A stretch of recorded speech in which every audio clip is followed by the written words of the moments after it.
I'm Amelia and we're going to do a recipe today featuring butter beans. They're my favourite bean, they're super creamy and I'm going to crisp them up. So just like triple cooked chips, triple cooked butter beans in some way, because you're soaking them overnight, you're then going to boil them for a while.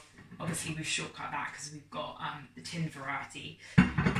And then we're going to roast them at a really high heat to get them crispy. So they're kind of crispy on the outside, really soft and melty in the middle, just like a triple cooked chip, except they're full of protein and not associated with McDonald's, so always a perk. Gonna serve it up with some rosemary, some tomatoes, some really nice olive oil, some garlic and some parmesan. It's really simple, but you should be able to get a lot of these ingredients in supermarkets at the moment.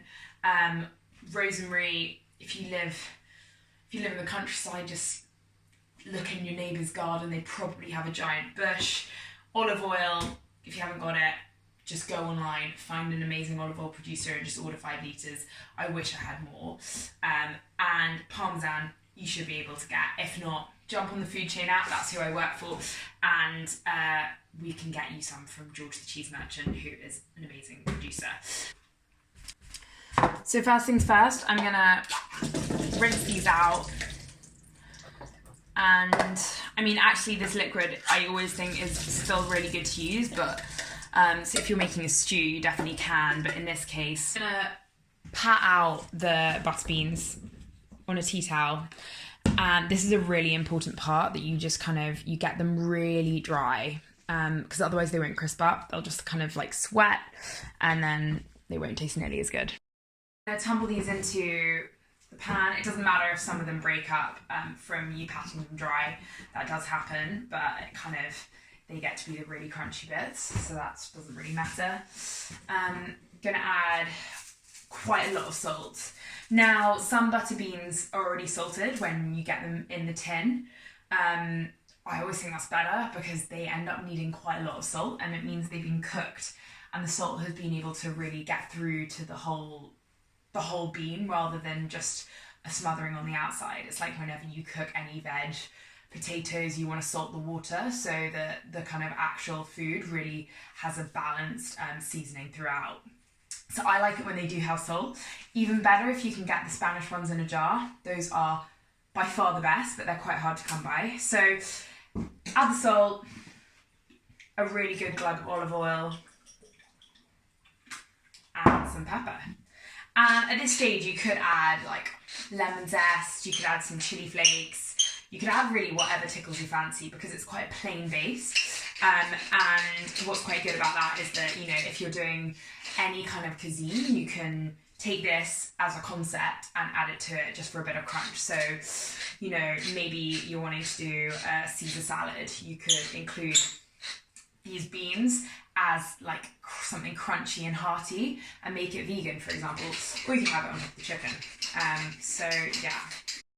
Then add the rosemary, give it a good smudge, and you'll probably be mixing them up in a bit anyways. So now I'm just gonna peel these garlic cloves, just like that, and then just go like that. So just push down on it. And that just, as you can see, just kind of like opens up the garlic. Now they go into the oven. Now I'm going to heat up some olive oil on the really hot hob, medium-high heat. I want it to get really hot so that when I add the tomatoes, they go really black and they're kind of caramelized. So as you can see, it's kind of like smoking now. I'm going to stand back because it's going to splatter everywhere, which is not fun. That's what I want, like proper. And I'm going to leave them. Sometimes I put a lid on top, so just to stop the splatter everywhere. So now you can see they've kind of charring on one side. So here are the crispy butter beans out of the oven. They've I gave them a shake around halfway through, so they've kind of broken up a bit, but that's absolutely fine. The last thing I'm going to do is, well, second from last thing, and you'll see why, is just shave on some of these parmesan, just tiny little flecks, just a little bit. I've added enough salt, but I just kind of want something salty just to like get in there somewhere. This would be so nice on toast, chucked on like a kind of a lemon dressed salad, like with a vinaigrette. There we go. Final touch is some basil. So I wasn't actually planning on using this before, but I feel like it needs that kind of fragrant herb on top, just to kind of, everything's quite rich actually, even though it's all, you know, goodness. So now for trying it.